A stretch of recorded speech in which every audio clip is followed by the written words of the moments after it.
Hello and good evening, everyone. Welcome to another edition of Tone's Market Analysis. Today is Wednesday, January 11th, about 8 p.m. here in New York.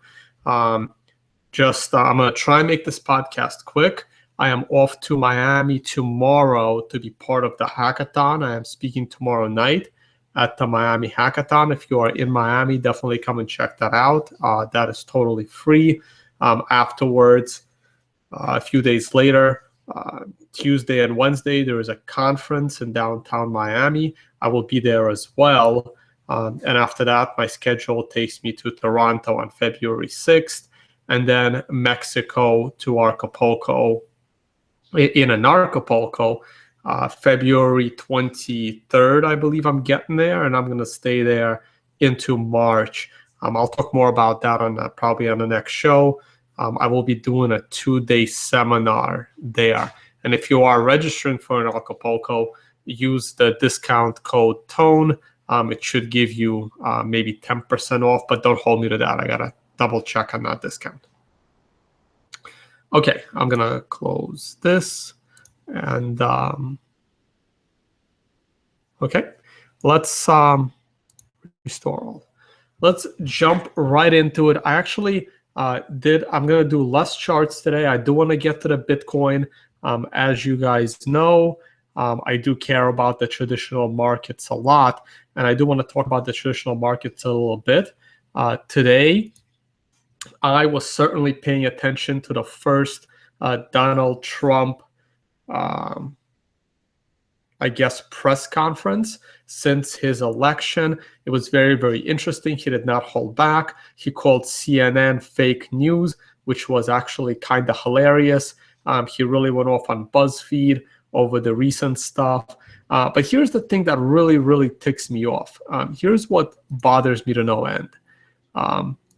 Again, those of you that listen to my blog, you know that I was very favorable to Trump, especially in terms of business.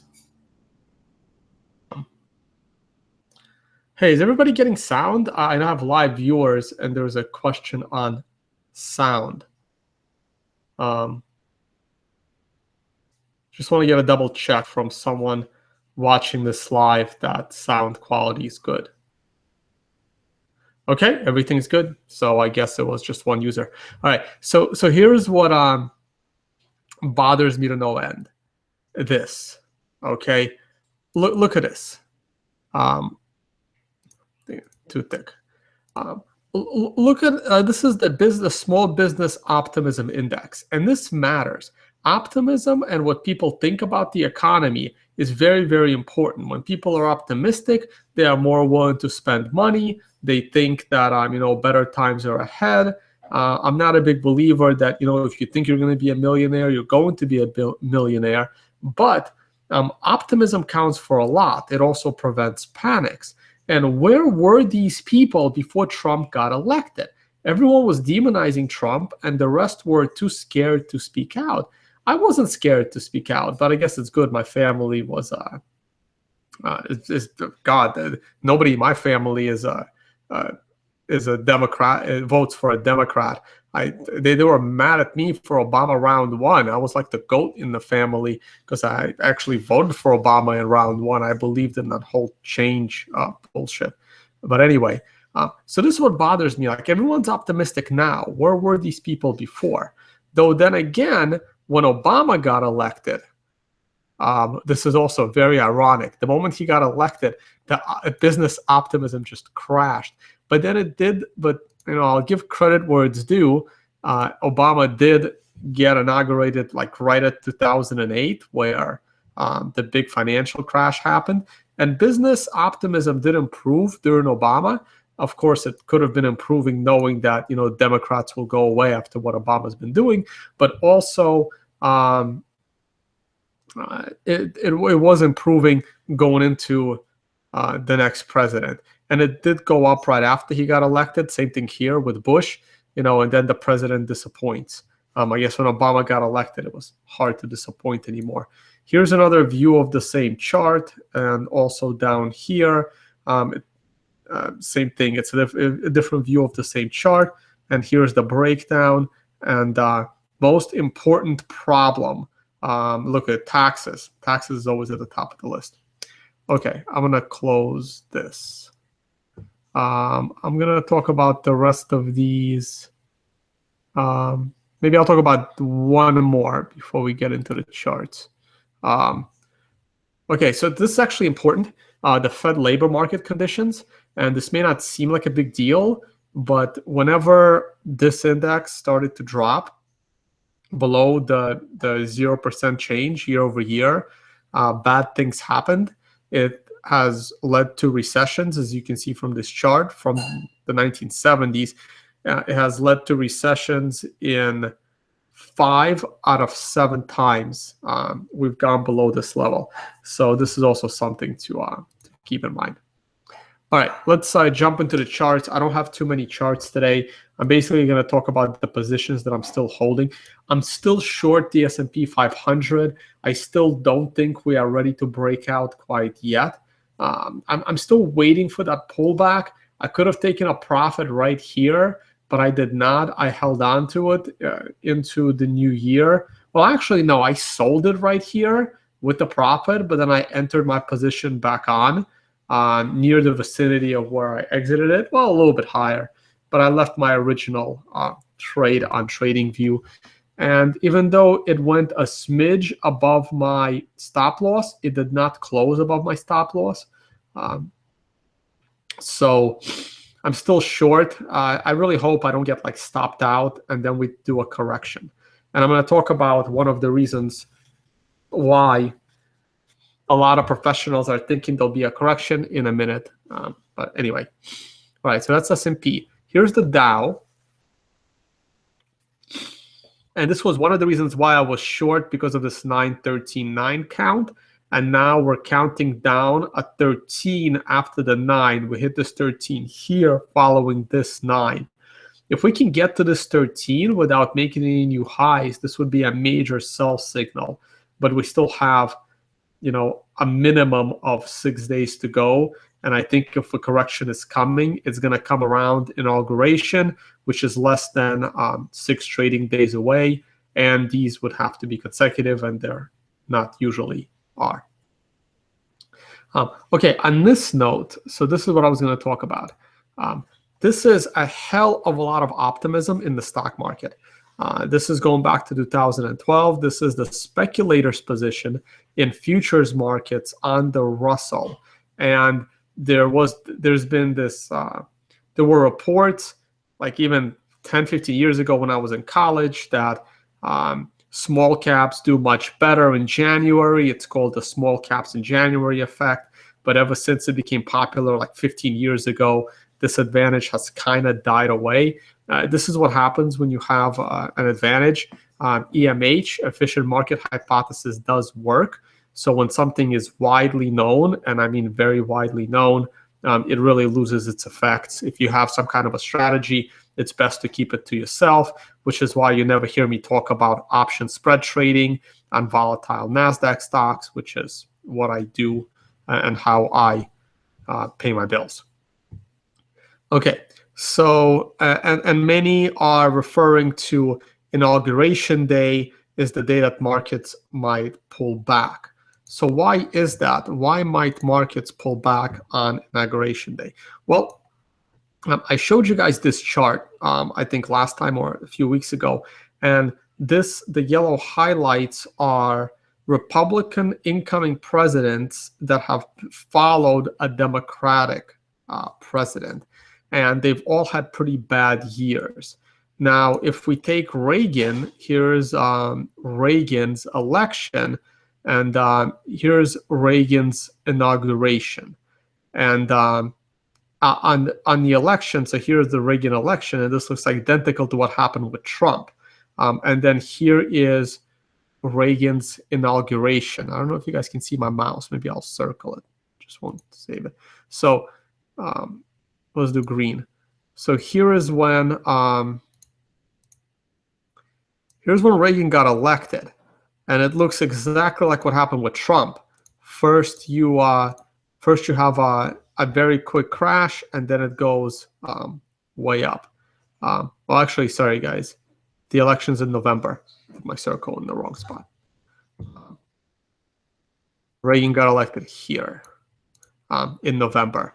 And markets went up after his election, and they pulled back. But would have been more perfect if he actually got elected right here in December. Then it would have been exactly like Trump. But here's inauguration. And after inauguration, it looked good. But in the end, we fell fairly heavily. It fell over 15% from the top, 17% from the top on Reagan. And here are these numbers right here. What happens when a Republican challenger beats an incumbent Democrat? Here is the aggregation of those presidents. So this is, how many years is that? Average period. Yeah, so this is a projection using these statistics going forward. And over these 5 periods, or maybe they don't go back to Eisenhower, sorry, over the last 3, so Nixon, Reagan, and Bush. So we are looking at the average of those 3 situations as a big drop. This is the sell in May and go away meme that happens, and then it bottoms out in August. So according to these statistics, when a Republican takes office after a Democrat, things aren't so rosy for the market, but I'm a little more optimistic with Trump than the others. All right, don't save that. Okay, so those are the markets. All right, gold. So here was my long position in gold. I am bearish gold, but I am short-term bullish because of the bounce. So this position has exited. As you can see, my target was, oh yeah, it says right here on the right. My target was 1198, and this trade exited me at 1197.5, which is perfectly fine. And I am going to take this guy down because I no longer have this position. I finally made a profitable directional trade. That's actually rare. There's a reason why I don't trade directionally. And these arrows are really starting to get in my way. So I am going to delete them. And even this green arrow, delete them. And going forward, this is now a little bit tricky. I have my resistance line right here, which is why I exited my position. We had a bullish 9 count right here. Maybe hard to see for you guys. Maybe I'll zoom in. Which usually calls for a few days pullback and then higher. This 13 is actually irrelevant. This index is not perfect. I still gotta, learn to program better and fix this up. But it kind of belongs there, but it kind of shouldn't be there. It's complicated. But anyway, I ignored this, but I'm not ignoring this, and I'm not ignoring these numbers. So we really should have started a new count here. Yeah, I gotta double check this indicator. And we could go up. We can definitely go to like the 1220, 1230 area. 1250 is probably not in the cards, but I may take on this bullish trade a little bit more. It depends. If we break out over the next few days, I am not going to chase. If we have a minor pullback and then go up again, maybe I'll take another bull at it. And sooner or later, I will be doubling down on the short on gold. Here's the longer term view on gold. As you can see, we crushed through these Fibonacci supports, and now we've crushed the first Fibonacci resistance, same lines, and we have the 50 Fibonacci at 1212. I think 1212 is very formidable resistance.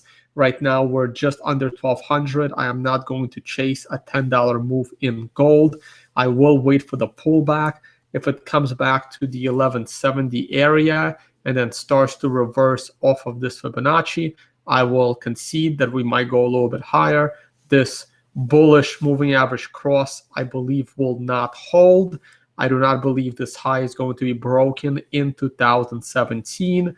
Yes, of course, I can be wrong, but I am looking for lower prices in gold. All right, I'm not going to talk about gold anymore. Oh, there was a good article that people are exiting gold in mass. I'm not going to look for it now. It's on CNBC. Maybe I'll tweet it out. Maybe I'll pull it up for next time. All right, oil. Oil has been very, very tricky. Yeah, I'm going to close the S&P as well. So I have this daily chart of oil, even though I'm not going to talk about the daily much, only because I have this oil position. I went long gold at a pretty bad time.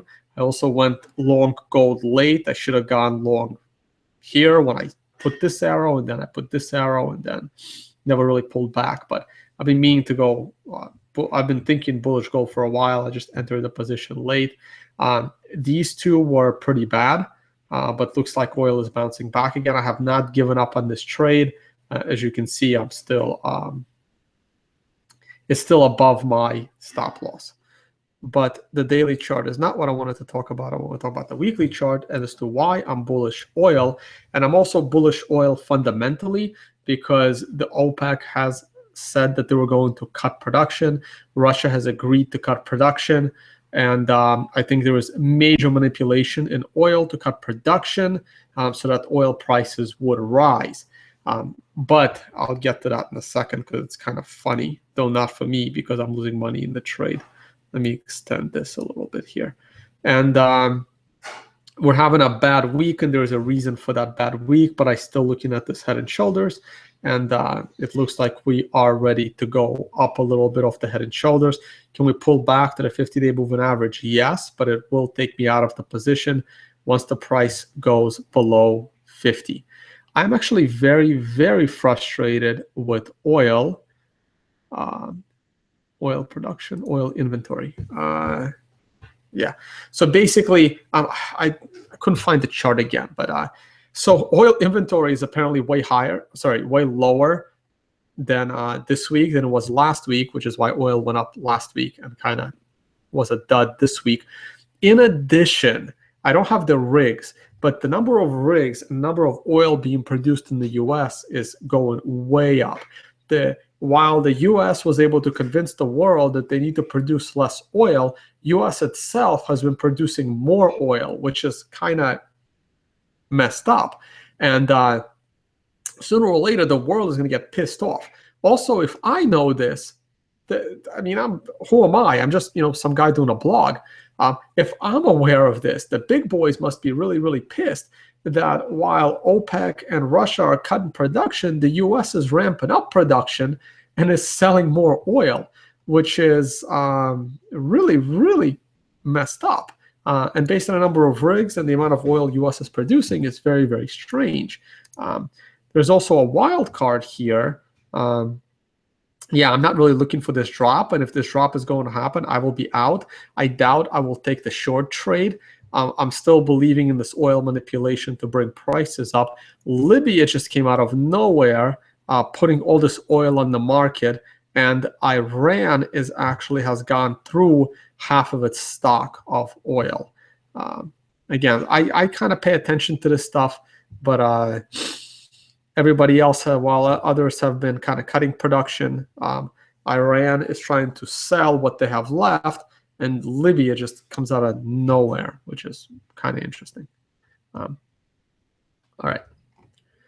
Enough on oil. Good. I'm running out of those guys. We can close oil. I don't even have the chart of the US dollar, but it has been going up a little bit. Here's a weekly chart of the euro. Like I said, the euro might be the one asset that puts me in tunnel vision, but I've been bearish euro for what feels like forever, and I've been looking for it to go down. The euro has been appreciating significantly better than the pound. I really, really believe that this was the low for the pound, known also as capitulation. And I thought that this was going to go straight into the 50-day moving average. I was clearly very, very wrong. And you see this little wick right here in the fall of the pound, making it like the second lowest, other than this wick here, second lowest, well, in my trading lifetime. And that took me out of my trade. This was my first currency trade. I was looking at this possible head and shoulders here, with the left shoulder happening in August, the head happening in, sorry, not August. Yeah, August, the head happening in October, and the right shoulder happening right now in January. So as you can see, I did not wait for this to close above this. I had it set as a market order, and we just touched, literally touched. The market order was at 0.875. That was exactly what we touched, 0.875. And that took me out of my trade. So this was a losing trade. And the reason it was a losing trade, I don't really want to draw on this, but you see this candle right here, the shooting star, and then the next day we were trading below that shooting star. I was a little impatient. I did not wait for the close below the shooting star. I assumed the right shoulder was in place, and I took the short trade right here where my mouse is. Clearly that did not work out. Currency very leveraged, and I did not stick around this trade very long. It is possible that it has already reached the top of this right shoulder and we start to go down now. Am I going to take this trade again? I'm not sure. I'll think about it next week, but I'm in Miami next week for the event, so who knows? Okay, and now it's time to talk about Bitcoin, but while this loads, I still have a few. This is the dollar. The Trump election has really ramped up the dollar bulls, and they're buying futures contracts on the dollar. So a lot of speculative value is going into the dollar. Also, this is important. Bonds. And my last two fundamental charts, I haven't pulled up the bond chart. So some of you may not be familiar with Bill Gross, especially since my audience is mostly Bitcoin, but it is important to understand all of finance. So Bill Gross ran, his nickname is the Bond King. He ran one of the biggest bond funds, and he made a lot of money running this bond fund because he was running for 30 years, and he was enjoying the 30-year bull market in bonds that went with the drop in interest rates. This is the worst parallel channel I have ever seen. It's clearly not parallel, but what he is saying is forget Dow 20,000, forget the euro crash. It's all about bonds. And in a way, he's correct, because bond market is 10 times bigger than the equity market. And his number is 2.6% on the 10-year U.S. Treasury. And if it goes above 2.6, he thinks that there will be havoc out in the financial streets. And I kind of have to agree with him on that. I don't know if I agree on the 2.6% number. I haven't really looked into the numbers.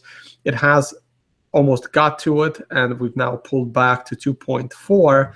And maybe we'll go down and a little bit to create like a head and shoulders or something. But I do believe that the low in this bond yield is in. I hope that it's in.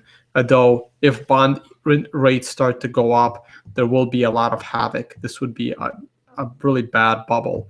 And it's unfortunate that Donald Trump may be the I mean, everybody might blame Donald Trump for it, which is unfortunate. This is a 35-year bubble in the making, and it's going to pop sooner or later, and there will be nothing that Trump will be able to do about it.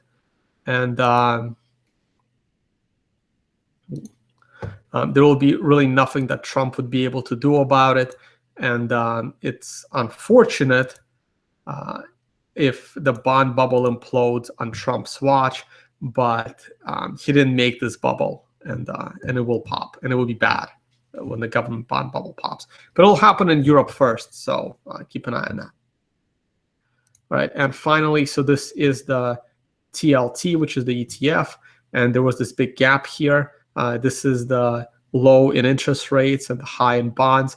I don't think we're going to go back to 140, but if we do, go back up into here to 130 and close this gap.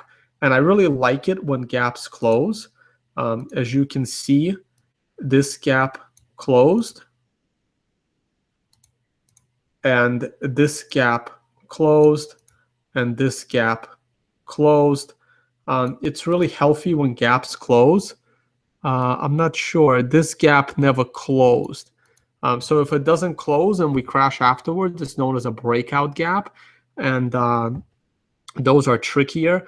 But when gaps close and then it's a continuation of where it was going before.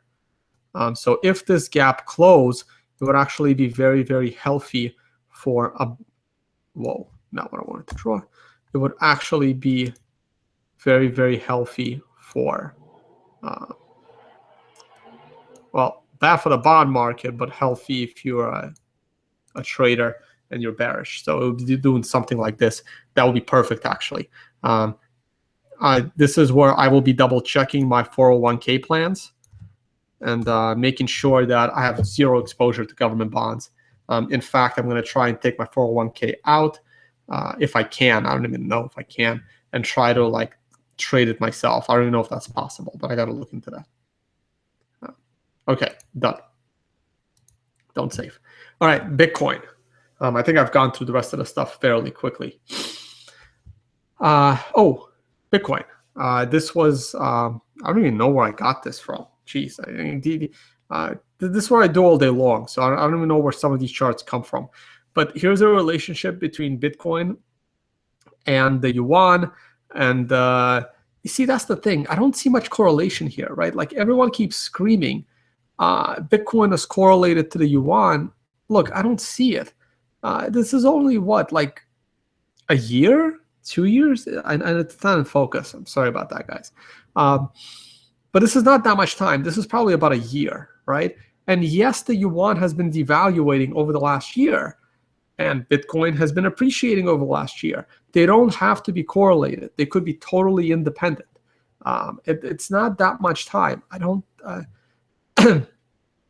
And as you can see by the comments of the Chinese, they're trying to really stop capital outflow, and they don't want necessarily the weakening of their currency. So this is bad, but like I said the other day, it doesn't, yeah, people were a little over leveraged Bitcoin, thinking that the yuan will devalue some more, and when it didn't, they just got caught on the wrong side of the trade and they sold initially. But the bigger problem is, like, since then, Bitcoin has done this. Bitcoin has already fallen, should probably be a circle. Bitcoin has already fallen down into here, and most of that had to do with what happened in China this morning. Well, this morning for me when I woke up, and it's the fact that regulators are all over the Chinese exchanges in their offices. And oh, speaking of that, I was going to show another chart, but yeah, you know what? Maybe I'll do that. Hold on one second. It's also Bitcoin related, so I am sticking on the Bitcoin topic here. I probably shouldn't be doing this for everyone to see what my computer looks like. Yeah, here we go. So I tweeted this out this morning. And this was my quote before the China. This was my quote from a few days ago that I gave at the Coin Idol. They called me up and asked for a quote on what's going on in China, and I said, anyone that thinks that China raised the value of their currency because of Bitcoin, these people are completely delusional. They think that Bitcoin is at the top of the world. The Chinese don't care about it all that much to tailor global monetary policy because of Bitcoin. That's ridiculous. And that's exactly how I said it. If China really, really cared and wanted to eliminate Bitcoin, and I have it stated right there, they would literally shut down decentralized exchanges in China. They can also remove the electricity subsidy, and they can also just walk into these mining farms and confiscate the mining equipment. These are all the things that the Chinese government can do, and it's their right to do because it's operations in their country. If you don't like it, go get a bigger military and try to run it, right? I mean, that's how every country works. And up on top here, maybe I can zoom in some more. On top here is the statement that we all saw this morning from those Chinese exchanges. And I found this very, very interesting. The Chinese regulators, they want to make sure that there's an implementation of anti-money laundering systems, which to me is counterintuitive to what Bitcoin is. So I believe my tweet said, I'm curious how the Chinese exchanges are going to weasel out of this one. And I hope they can, but we'll see. And also in my statement, I talked about if the regulators and the People's Bank of China want to do something good, they should go and regulate these exchanges and remove zero fees and get all this insane volume back to reality, because I still don't believe it. I don't believe their volume, guys. I could be wrong. I could be spreading FUD. I don't care. I don't believe that volume. And it could be real volume due to zero fee trading. Then you need to remove zero fee trading, because this is what happens, right? This is the Chinese government raises their currency by 0.001% or wherever that little blip was that I talked about in previous videos, and the whole market goes nuts. So get those bots off your exchanges by adding a little fee. It's not gonna deter any real trader. If you need zero fees to trade, you shouldn't be trading. Sorry, guys. That's the reality of the situation. Okay. Now off the charts. Close this. Don't save. All right, so here's the weekly. We almost got to that double top, but honestly, to me, this is a double top, right? Because this is the weekly chart on Bitstamp, and as you can see, the end of week close high was around 950, which is actually a little bit lower than the end of week close we had 2 weeks ago. So on a weekly basis, we have just made a new all-time weekly closing high, which is very, very important. It means Bitcoin is still in great shape and is still very, very bullish. As for the intraday high, we came just short of the Bitstamp prior intraday high, and we did come up way short of the Mt. Gox intraday high, but that one is kind of irrelevant because we all know what happened to Mt. Gox. So this is a very critical Fibonacci line at 750.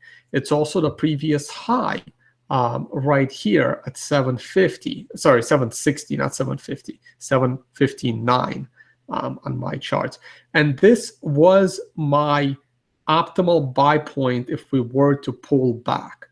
And now we're gonna look at. This one really isn't telling me anything. Let's go straight to the channel. Okay, so there's good and bad here. So here's the good. The good, as I mentioned earlier, is that we made a new closing week high. We probably made. Did we make a new closing daily high? Let me see here. High close 1143. See 1143. See 1130. Yeah, I see 1143 as the daily closing high on Bitfinex, and we had a daily closing high of 1139. Damn, just short. Yeah, Anyway, it doesn't matter. It's a double top, and as all of you know that watch these videos, I do not believe in double tops. Double tops set up to be broken, in my opinion, and I believe this double top will be taken out. So the first wave of selling happened because leverage trading in the opposite direction of expectations of the Chinese currency. The next wave happened on the confidence downturn of what's happening between the regulators in China and the Chinese exchanges. Unfortunately, that has taken us below my channel, and this channel is very subjective. This is a logarithmic chart. It's very difficult to draw this channel, and if you drew it on other exchanges, it might look a little bit different. So this channel needs to look like a very, very thick line. The bad news is that we have fallen out of this channel, but if we can get back into this channel relatively quickly, kind of like what happened right here, this is the Mike Hearn fiasco, one of the two Mike Hearn fiascos, we're still okay. The good news is that we have now fully back tested the prior high, which is very, very good. We didn't even fully back test these highs here at the 450 breakout. So which would have been even nicer had we actually gone back down, but then we would have fallen below the 200-day moving average. So we're hovering around this point. This is my buy point. Of course, I was joking when I said I was gonna, sell a bunch of stuff and buy Bitcoin at 750.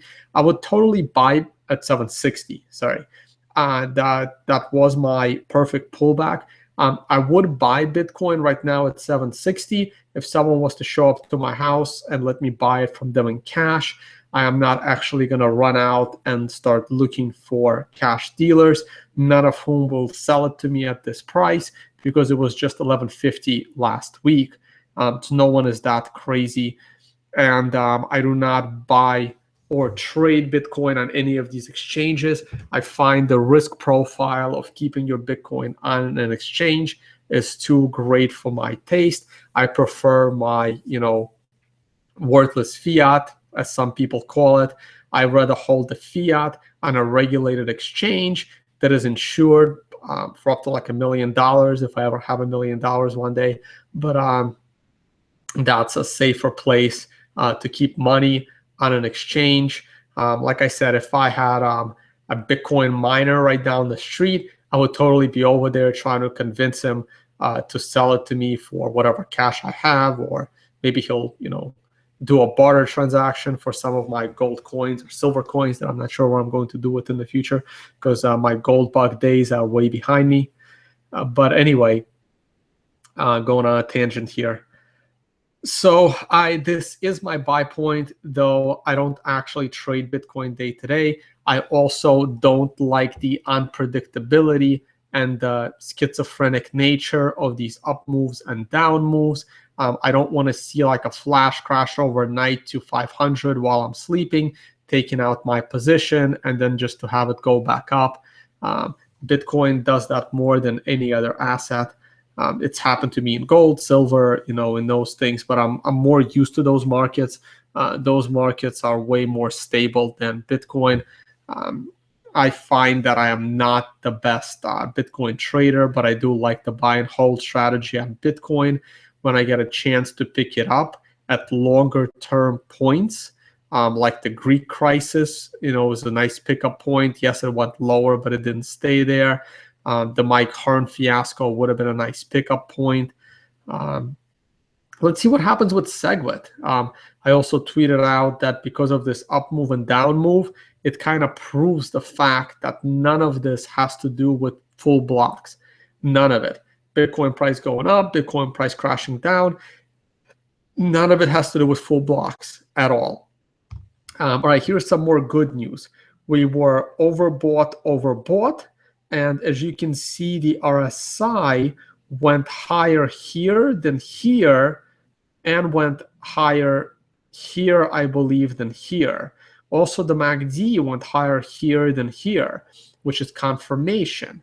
The RSI is almost at the oversold condition, and the last time we hit the oversold condition on the RSI, we had this nice, 6-month slow grind upwards. So if we do hit this oversold RSI condition, this would be a nice positive note. I know MACD's got a long way to go before any kind of reversal. So ideally, I don't want to see it fall much below 760. But if it does fall below 760, there's still plenty of support so that you don't have all that much to worry about in Bitcoin. You have the 200-day moving average at around 700 flat.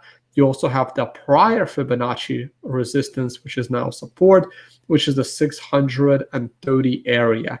If Bitcoin was to fall to the mid 600s, then I may be way more, what I'm trying to think of a word, way more cavalier in actually seeking out some Bitcoin and buying it.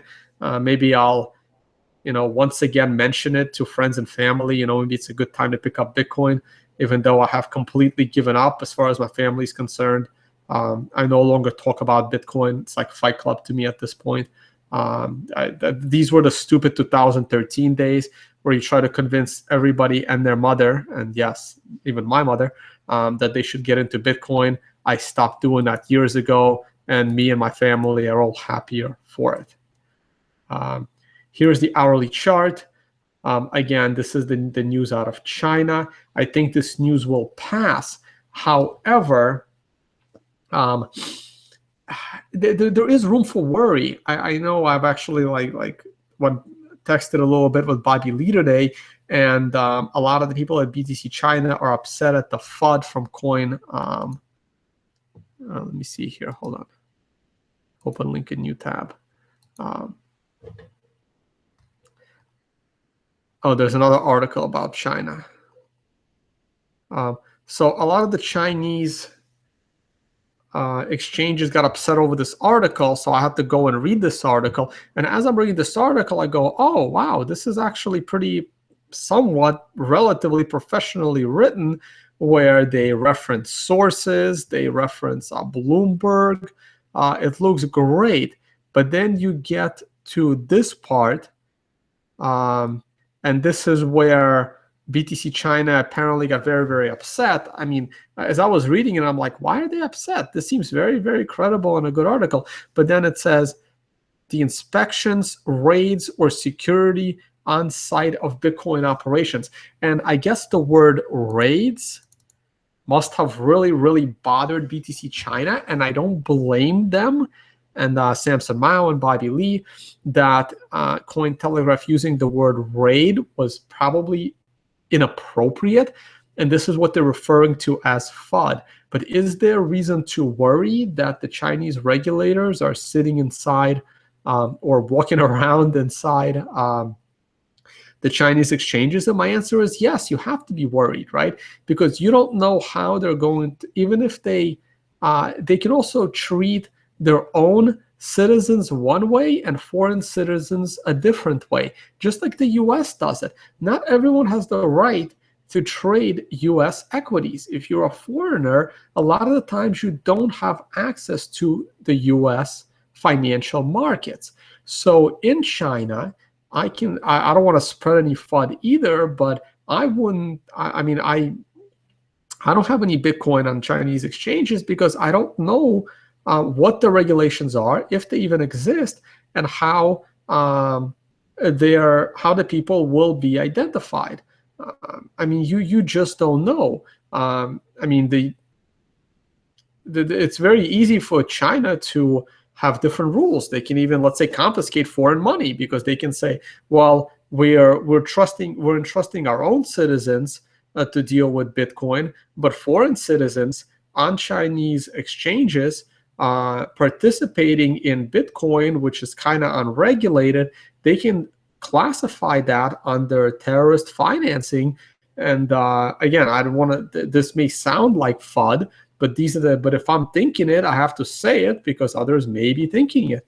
That what is stopping the Chinese regulators from forcing these Chinese exchanges to confiscate money of foreigners? It will be, it'll look bad for them to confiscate money of their own citizens, but confiscating money of foreigners, isn't as big of a deal. It's definitely not going to start an international war. Who the hell is going to go to war with China? So what government is going to complain about that, right? And it works the other way around too. If there were U.S. exchanges, what's stopping the U.S. government from coming in and telling these exchanges, if it's a U.S. citizen and the U.S. citizen has been KYC'd, it's okay. They can go and trade Bitcoin like Coinbase is doing it.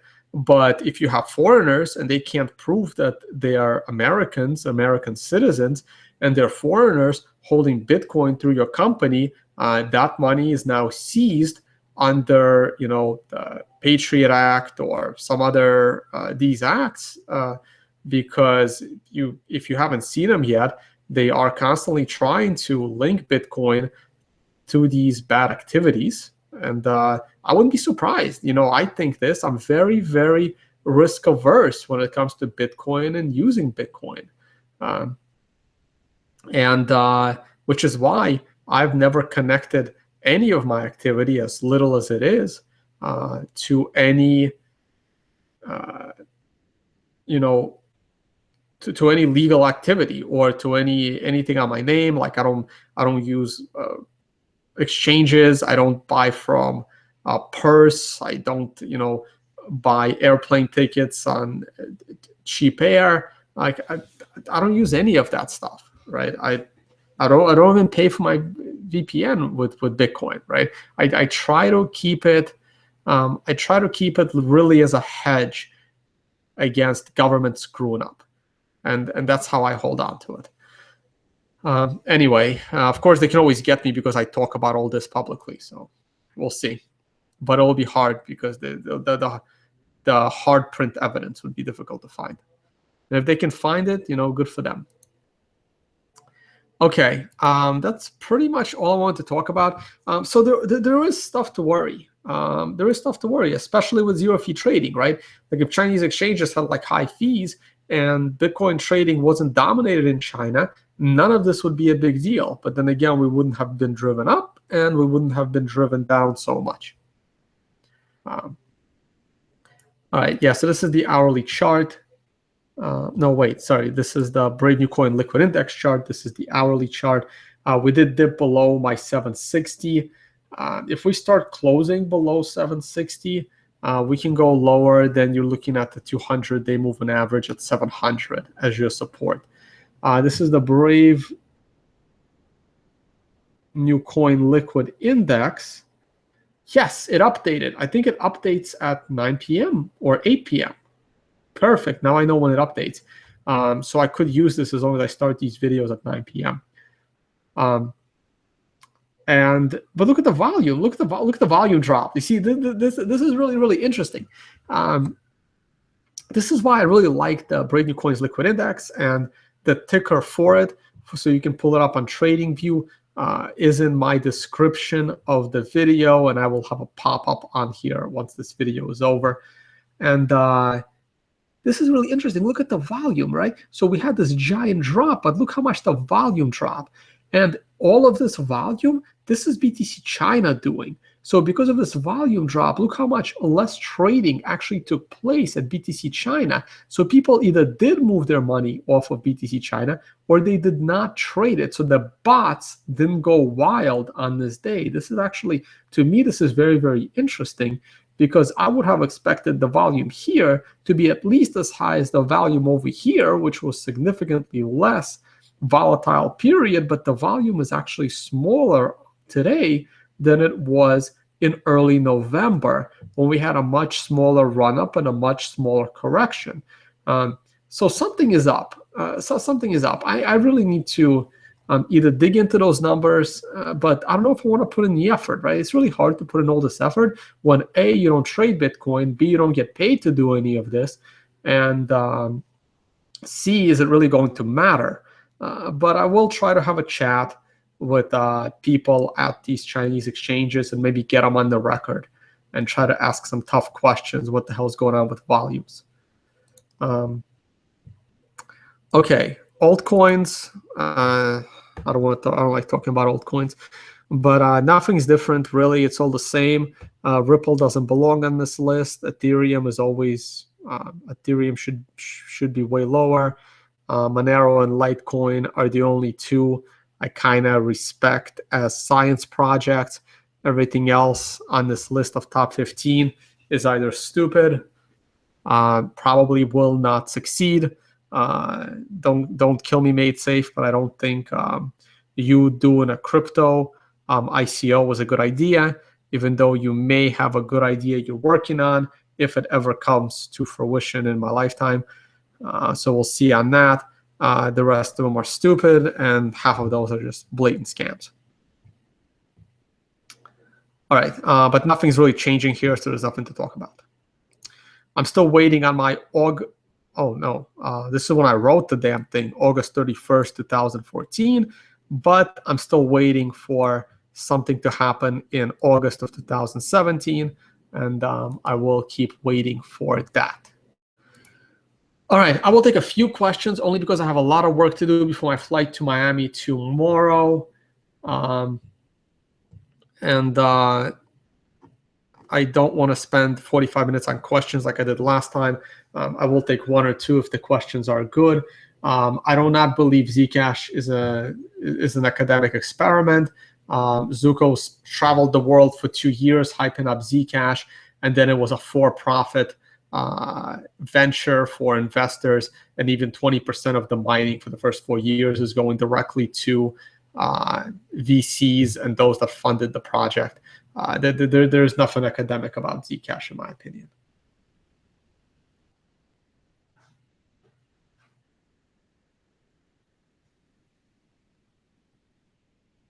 Well, at least Ethereum is being mined.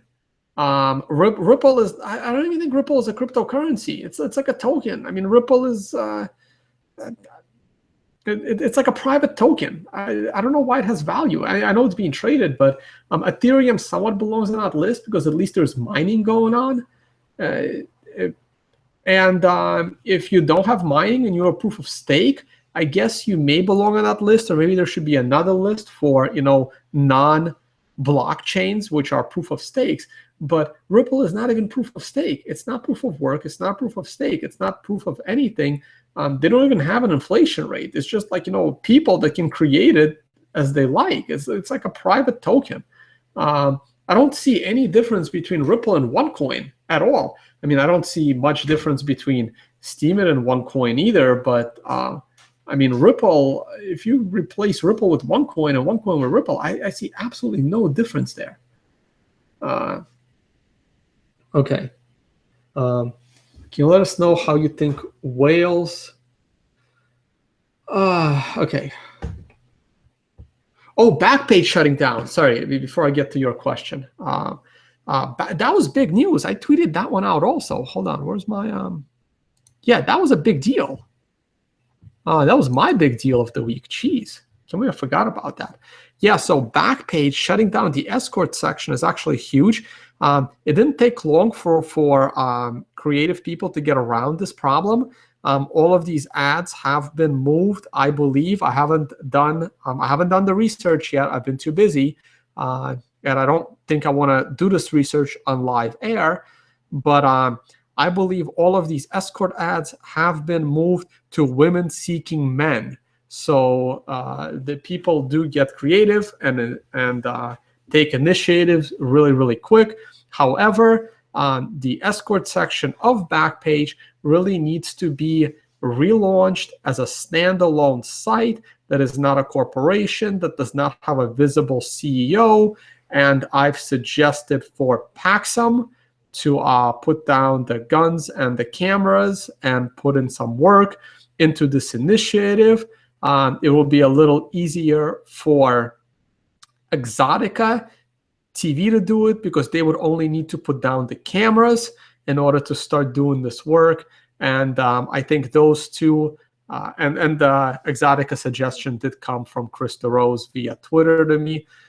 So those two really understand how this market works, and they are probably in best position to take over if the entire Backpage company gets forced to shut down. And I don't blame them for shutting it down when the CEO gets arrested and investors also get arrested. It's not good. This can certainly be relaunched with Bitcoin as the backbone without a company. It doesn't have to be decentralized. WikiLeaks is not decentralized, and they can still do everything they need to do as long as they are smart about it. You get a bunch of servers running on different sides of the world so that they all can be attacked at once, and you just build a reputation, and you're good to go. Okay, now I'm going to get back to the whales question. Oh, sorry, before I get to the whale question. What do I think the end result of the China raids? Well, it's not going to be good.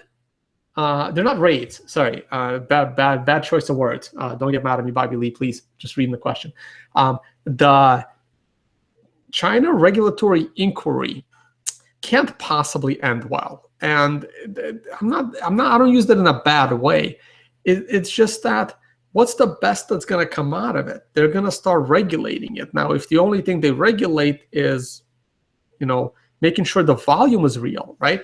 I don't see how much interest the Chinese government, or any government for that matter, has in promoting and making Bitcoin better. I don't see how Bitcoin helps any current government. Now, I can see how Bitcoin helps an upcoming government, right? Like Trump won as an outsider. Let's say some country has an outsider running to run that country, and that outsider is a supporter of Bitcoin because he wants to remove money from the state. If that is the platform a new political party is running on, and they're serious about actually implementing this, that political party is good for Bitcoin. But I don't see how any current government, unless it's a very forward-looking government, like maybe Estonia would be a good candidate. I don't know, maybe Hong Kong, if they were to become independent, but clearly they're going in the opposite direction and they're becoming part of China. Maybe if Shenzhen becomes its own country, I don't know, right? But if you have one of these, free market economic zones, or some Caribbean island that wants to eliminate all corruption, if you have a new upcoming political party or regulators coming up that are more open to it, that's one thing. But no current party in control of their own currency that wants to be more in control of their own currency are going to look at Bitcoin favorably. So your best case scenario is KYC regulation on those exchanges. That's your best case scenario, and that's not how Bitcoin is really meant to be used or what it is. So no matter how you look at it, I can't see these as being positive. I just don't. Okay, now let's get to the whales. Can you let us in on how you think whales manipulate the Bitcoin market? If there are unique Bitcoin tricks they do? I have absolutely no idea. I am not a whale. I don't know too many whales that trade Bitcoin. In my opinion, if you're a real whale, you can manipulate the Bitcoin market, but your market cap ain't that big. I don't think there are any real big whales in the Bitcoin market, and the smart ones aren't going to telegraph what they're doing by setting up buy walls and sell walls. That's just stupid.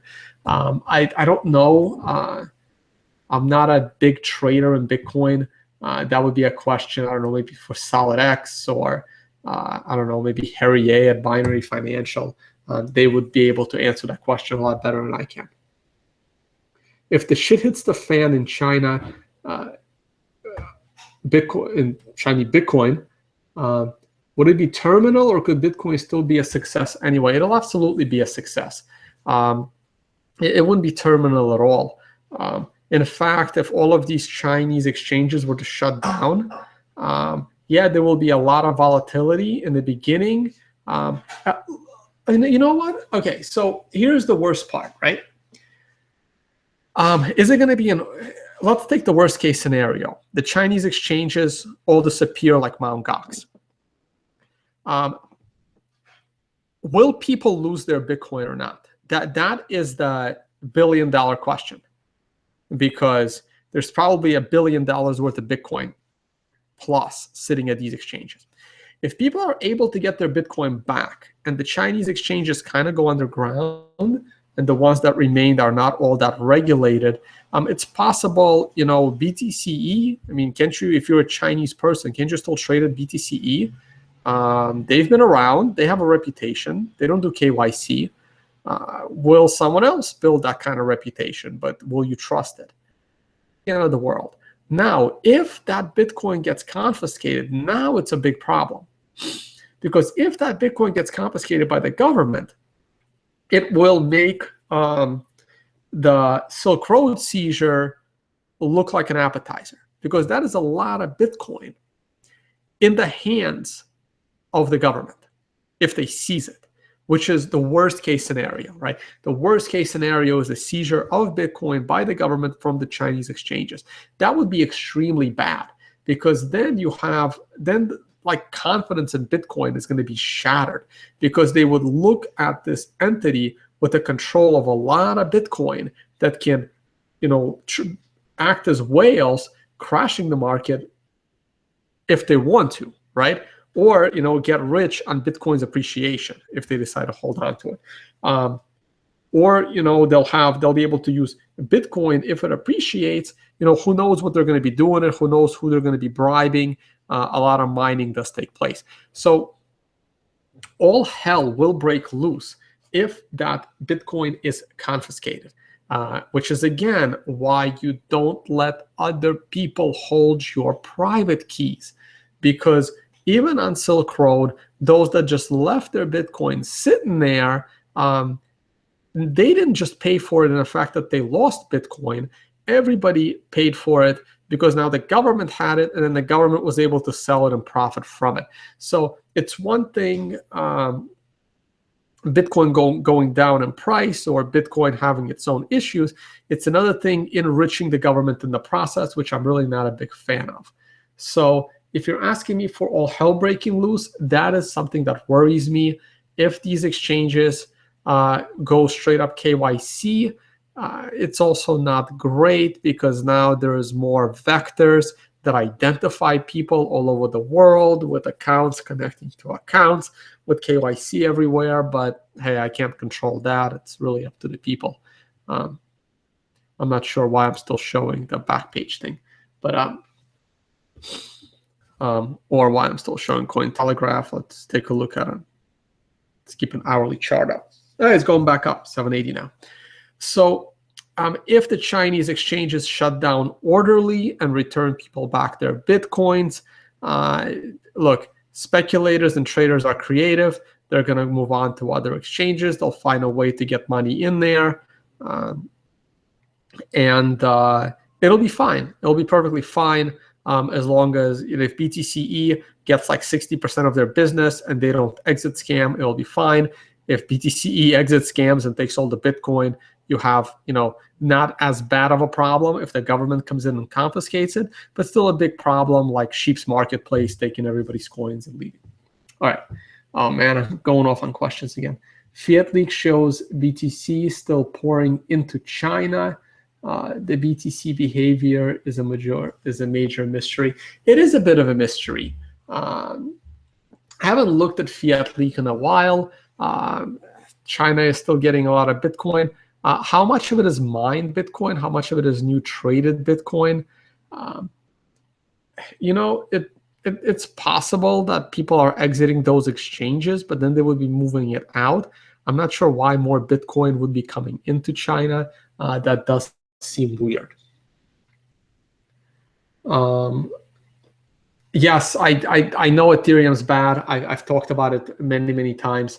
I'm not saying I never really. I mean, Ethereum technically belongs there since it's being mined. I just think that the value of Ethereum should approach zero, and it should have been approaching zero since the beginning.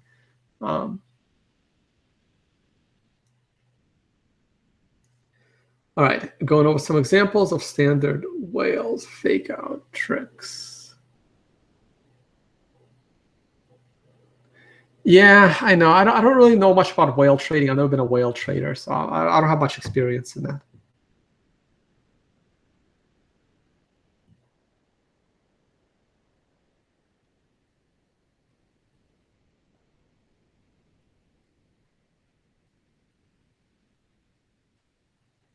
Let me just glance through the rest of the questions.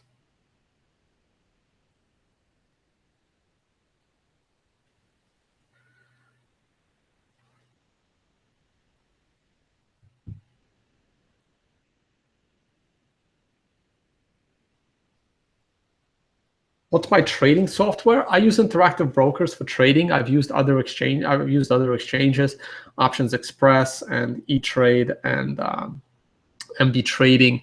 It's a pain in the ass moving from broker to broker between all of the paperwork and moving the money and learning a new trading software. I really try not to switch brokers too often. I don't trade Bitcoin. I don't have anything on that front. I probably have a Poloniex login somewhere. I hope there's nothing on there.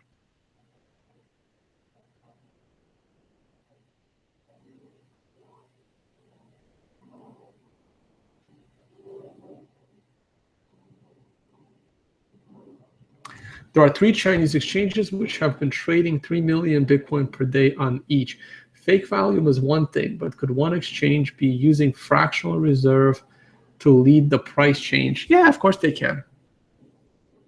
This is why some regulation ain't all that bad, right? Look, I'm for regulation. I'm for regulation. I'm against money laundering, right? I'm for consumer protection. I'm for regulation. I'm just for regulation of the business, not regulation, not over-regulation either. I'm for consumer protection regulation without jeopardizing the integrity and privacy of the consumer. So I would love for the regulators to come into all these Chinese exchanges and make sure they're not, the Bitcoin is there and that the volume is real and that, they're doing the right things and they're not going to scam people out of their money. But I think that the users of those exchanges should be kept private. I don't think the government should know who the users are. That's kind of my view on things.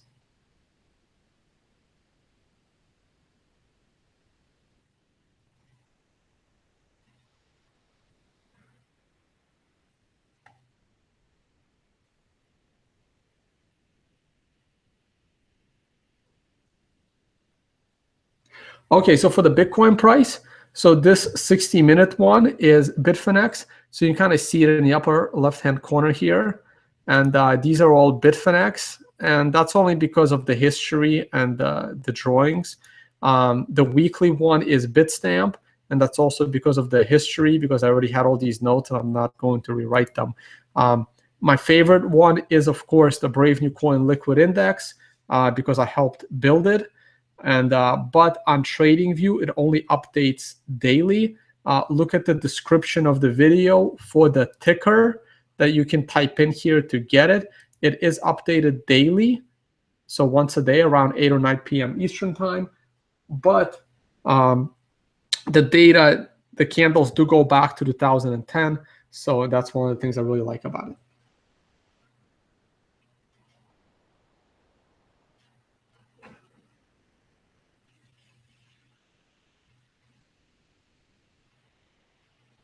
Oh, this itself is TradingView. Definitely check that out. They're pretty cool.